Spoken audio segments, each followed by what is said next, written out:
Welcome to the Exec Exchange, 15-minute podcast in which a leader from the water sector shares a story to inspire, inform, and educate other water sector leaders from around the globe. My name is Piers Clark, and my guest today is Jocot de Dios, Chief Executive at Manila Water. Now, we've had Jocot on the podcast previously. He was actually on episode 10. We're recording this actually in mid-December because at the end of December, Jocot is moving on from Manila Water and going out of the water sector back into oil and gas and power. And we'll hear a little bit more about that in a minute. And what I wanted to do on this podcast is to reflect on the 4 years that he has spent as chief exec of Manila Water. Jocot, brilliant to have you with us. Thank you, Piers, and happy to be here. Anyone who listened to podcast 10 will have known your background. Now, just for the audience who didn't know it, you're a lawyer by training. You did some time in government. You then moved into the infrastructure, taking on some really big jobs, both in Australia and General Electric. And you came to water 4 years ago, straight into the role of chief exec at Manila Water. Now, what I'd love to know is, what is your management style? Two things come to mind. The very first thing is I go down deep to a fault sometimes. I don't lead from the back. I'm not an armchair general. I go out in the field. And to a certain extent, I micromanage. It's not necessarily all good, right? But it allowed me to understand the sector as quickly as possible, the nuances of the customers, the regulators, operations. And I had very regular meetings with operations, project teams, business development, sales. That's the first. I guess the second thing is tough love. I really want to lift people, make them better versions of themselves. But I'll do it, I'll push them really hard to get it done. Everybody has his say, but not everybody necessarily has his way. So does that mean that you sometimes consciously go, okay, I know I'm micromanaging, but in this situation, damn it, I'm going to micromanage because this is what's needed. Is that how it works? For sure, because the troops have to understand that if nobody is willing to do it or think about it or process it and take the extra steps to deliberate, I'm willing to do it.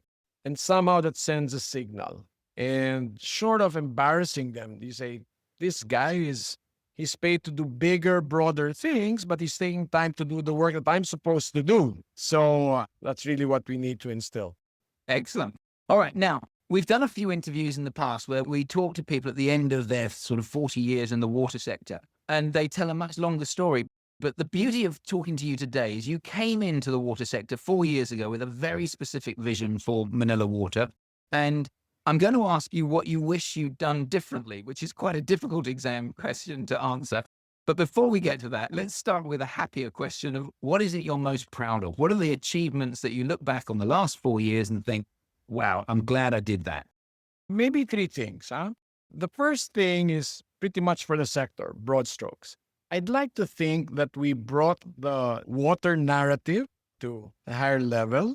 I've noticed, certainly in the Philippines, in many economies, that water is an underappreciated, undervalued resource. Power hugs the headlines a lot more often than not. Water is really sometimes an afterthought. And so I think we were able to elevate the narrative about how important it is because we're in Metro Manila. The rest of the Philippines lacks reliable water and wastewater treatment. That's the first. The second to the company, I think in the 4 years, we've achieved the highest revenue clocked, highest net income, highest EBITDA margins, highest share price. Our NRWs averaged 13.57% last year. We've made some growth initiatives. We just recently announced our Mexico activity there. Really, that's for the company. And comes with it elevating the quality of the people even more. I guess the third one for me is sustainability. We've committed to our ambitious ESG targets aligned to SDG 6. Every single ESG rating versus 2021 went up. In fact, we're the only company in the Philippines which got an A CDP for water. That's huge. I think that speaks volumes about the business we're in, the mission that we've set ourselves to fulfill. So those are the things that I'm happiest and most proud about. Okay. Well, there's a yin and a yang here. If those are the things you're most proud about, which are the ones that you think, oh, I wish we'd been able to do that, or I wish with hindsight I'd done something differently? It's just me because I'm going to have somebody who's going to take over. He's been with the company 4 years, a little longer than me, very capable. But I guess my regrets, maybe number one, is there's change management and transformation. I never barged in a new culture. I try to understand, I try to learn and softly weave into it and try to navigate through it.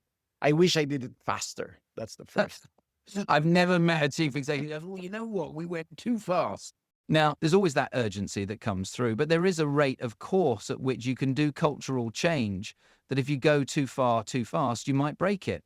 For sure. Obviously, hindsight is 2020. I thought we did it properly, but there's certain pockets that I think to myself, I wish I pushed that harder, faster. Not all of it, but some critical aspects of it. The second is this concept of my public mission in the private sector stays with me to this day. When I joined government, I didn't have to. At a very young age of 36, I was one of the youngest deputy, if not the youngest deputy ministers, undersecretaries of the Department of Energy.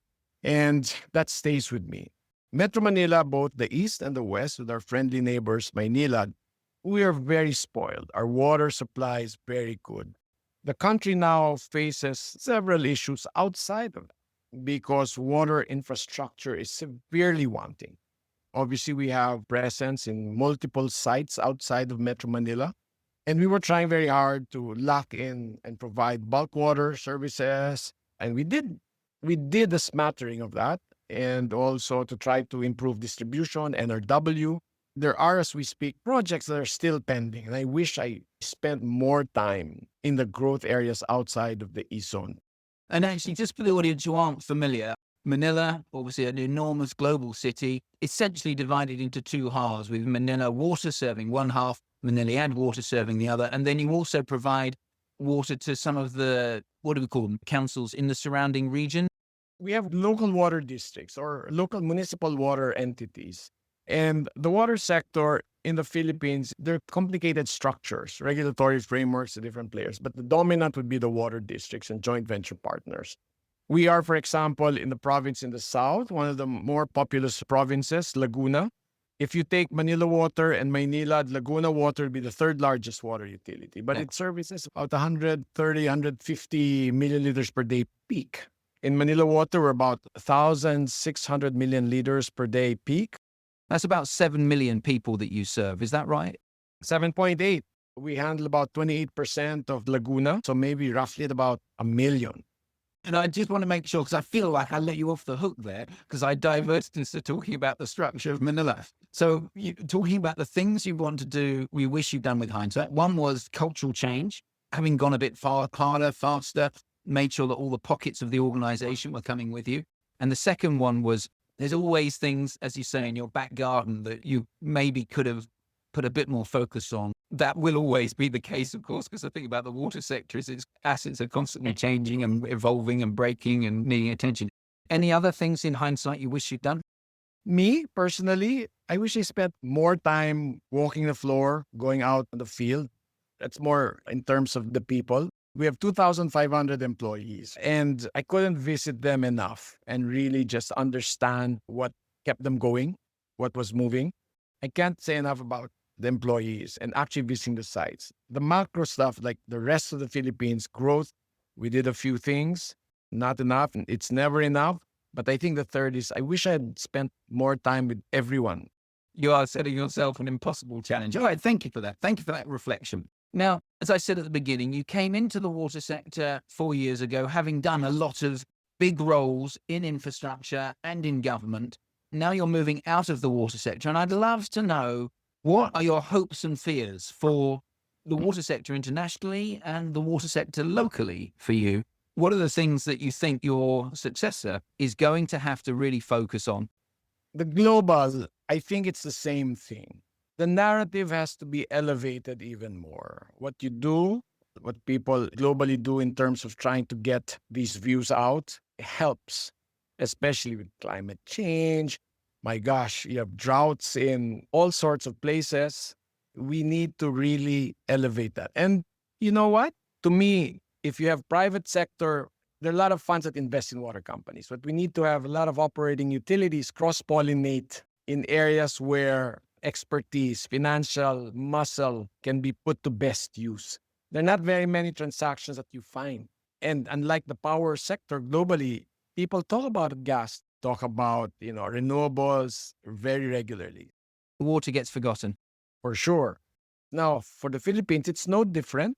There are few controversies or lingering issues now facing the water sector with respect to certain players. And I won't get into specifics, but it just underscores the need to pay attention to this even more. Now, I talk about water. I'm not even talking about wastewater and flood water. We are victims of massive floods and how you can integrate that. People might think, we pay lip service to ESG and sustainability. Hey guys, no, it can make sense financially as well. I just inaugurated 3.5, I think, megawatt peak more of solar inside the fence. We have about 6.5 megawatt peak of solar inside the fence. And that's only about maybe 4% of our power demand, right?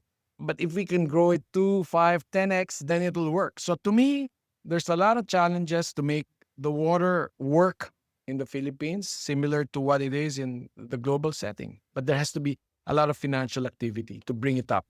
It's been wonderful knowing you for the last 4 years, and I wish you the absolute best with your future career. I do find it incredible you're stopping on December the 30th and starting on January the 1st. You need a break somewhere there. I will break for New Year's Day. Well, it's been wonderful talking to you. Now, my last question is, if you were a graduate, you're 22 and you're just starting in the water sector, what advice would you give them? Try to get as much, experience as possible. We have cadets that we get out of college. And pretty much what they do is they stay their whole lives in the company. I mean, maybe a good part, first 5, 10 years of their lives. If I were to change that, I'd tell them, learn as quickly as you can, as many disciplines as you can. Move across different companies so that you gain experience. Because if you stay within, you're not able to see what the world has to offer. Go bigger than water itself. Go to the adjacencies. Try to look at other disciplines. And don't be stuck in the pure engineering or the technical operations. Get as much focus as you can, because at the end, your skill set may be applicable globally as well. And then eventually, you can come back to your mother country and run a public agency where you can solve the country's water woes or water problems. You have been listening to the Exec Exchange with me, Piers Clark, and my guest today, reflecting on 4 years at the helm of Manila Water, has been Jocot de Dios, Chief Executive at Manila Water. I hope you can join us next time. Thank you.